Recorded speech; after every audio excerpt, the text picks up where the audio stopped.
بسم اللہ الرحمن الرحیم، السلام علیکم۔ میں ہوں ڈاکٹر نذیر صدیقی اور آپ دیکھتے ہیں یوٹیوب چینل۔ ناظرین کرام، دیگر ممالک کی طرح کل چین کے صدر نے بھی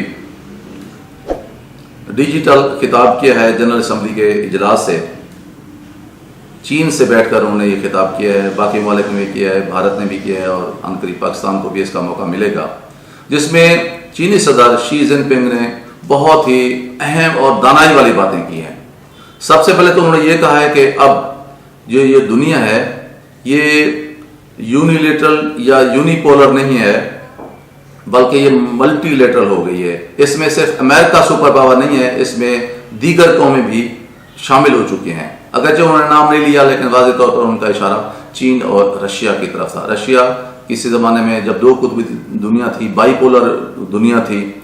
تو اس وقت رشیا اور امریکہ کا ہمیشہ ایک ساتھ جنگ بھی، کولڈ وار بھی رہی ہے، اور اب بھی رشیا اپنے آپ کو ریوائیو کر رہا ہے اور وہ آگے بڑھ رہا ہے، لیکن چین اس دور میں اس سے آگے چلا گیا ہے۔ اس لیے اس نے کہا ہے شی جن پنگ نے کہ اب یونیلیٹرلزم کا دور جو ہے نا، زمانہ وہ گزر گیا ہے، اب ملٹی لیٹرلزم کا زمانہ آ رہا ہے۔ دنیا میں طاقت کے اور بھی مراکز قائم ہو رہے ہیں جن کو نظر انداز کرنا اب کسی بھی ملک کے لیے، دنیا کے لیے ممکن نہیں ہے۔ شی نے یہ کہا ہے کہ بہت ضروری ہو گیا ہے کہ امریکہ پوری دنیا کے فیصلے اپنے ہاتھ میں لے لے، فیصلوں کی جو ہے کلید اپنے ہاتھ میں لے لے، اور یہ فیصلہ کرے کہ کس ملک کے خلاف جو ہے نا ہمیں پابندیاں لگانی ہے اور کس ملک کے خلاف پابندیاں نہیں لگانی، کہاں بلاک بنانے ہیں، کہیں نہیں بنانے۔ اور پھر یہ جو رویہ ہے مغرب میں اور امریکہ میں کہ پروٹیکشنزم کا، کہ ہمیں یہ حق حاصل ہے کہ ہم اپنی قوم کو شر سے، فساد سے، دہشت گردی سے ہم نے بچانا ہے، اور اس کے لیے ضروری ہے کہ بھی یہ جنگ امریکہ میں یا مغربی ممالک میں آ کے لڑی جائے۔ ہمیں یہ حق پہنچتا ہے کہ ہم ہزاروں میل دور جا کر بھی ایسے عناصر کی سرکوبی کریں جو کسی بھی وقت امریکہ میں یا مغربی ممالک میں یا نیٹو کے دامن سے وابستہ ممالک میں کوئی دہشت گردی کر سکتے ہیں۔ تو ہمیں جو ہے ایز اے پری کاشن میئر اٹھانے کا، کوئی بھی قدم اٹھانے کا یہ حق حاصل ہے۔ یہ حق پیدائشی طور پر کسی بھی قوم کو نہیں دیا جا سکتا کہ آپ امریکہ سے اٹھیں اور کہیں کہ عراق میں جو ہے نا وسیع پیمانے پر تباہی پھیلانے والے ہتھیار ہیں اور ہم ان کو ختم کرنے جا رہے ہیں، آپ ہزاروں لاکھوں ٹن بارود اور اسلحے سے پوری قوم کو یا مار ڈالیں یا زخمی کر ڈالیں، در بدر کر دیں، سارے بنے بنائے سسٹم کو تباہ و برباد کر دیں، اور کافی عرصے بعد پھر پتہ چلے کہ نہیں جناب وہاں تو تباہی پھیلانے والے ہتھیار ہی نہیں تھے۔ تو یہ تو صرف جو ہے نا ایک گھڑی گھڑائی اور باتیں تھیں۔ آپ نے پوری ملک کو برباد کر دیا، عراق کو۔ اسی طرح جب آپ کو پتہ چلا کہ جی اب جو ہے اسامہ بن لادن افغانستان میں ہے، حالانکہ جو ورلڈ ٹریڈ سینٹر کا جو ایک دھماکے ہوئے تھے اس میں کوئی بھی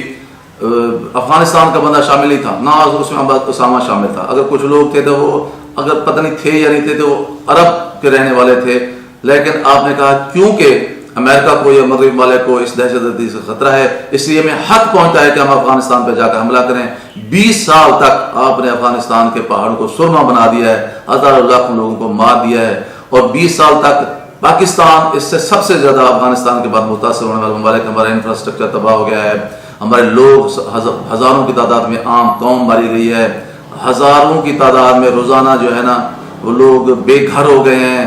روزانہ 5، 10، 15، 20 جو ہے نا وہ خودکش حملے ہوتے تھے۔ پاکستان نے 10، 15 سال یہ ایک قیامت کے دن گزارے ہیں۔ اس کے ذمہ دار کون تھا؟ امریکہ اور اس کے اتحادی تھے، کیونکہ انہیں یہ حق دے دیا گیا ہے کہ اپنے تحفظ کے لیے اپنے سے دور ہزاروں میل ممالک پر جا کر حملہ کر سکتے ہیں۔ تو چین نے بہت اچھی بات کی ہے کہ آپ کو یہ حق نہیں پہنچ سکتا کہ آپ اپنی جنگیں دوسرے ممالک میں، دوسرے خطوں میں جا کر لڑیں۔ اسی طرح اگر آپ چاہیں تو IMF کے ذریعے یا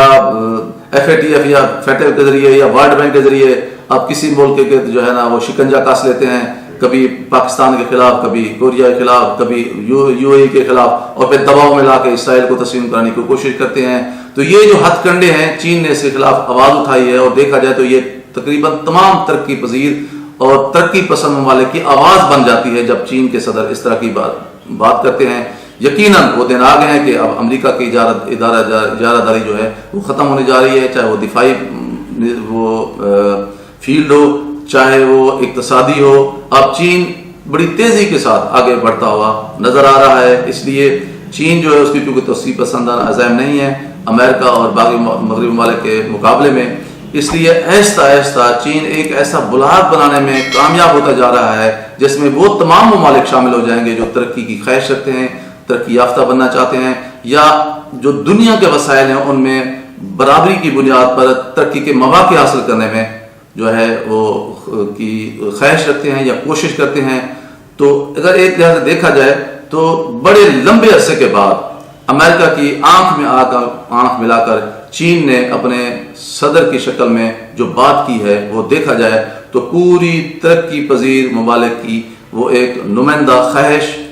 بن جاتی ہے۔ اس لیے میں سمجھتا ہوں کہ چین کے صدر کا شی جن پنگ کا یہ جو خطاب تھا وہ بہت سارے ممالک کی لیڈرشپ کی دلوں میں ایک نئے جو ہے نا امنگیں پیدا کر گیا ہے۔ دوستو، آپ سے گزارش ہے کہ میرے YouTube channel doctor Nazir Siddiqui کو سبسکرائب کریں، گھنٹی کے بٹن کو ضرور دبائیں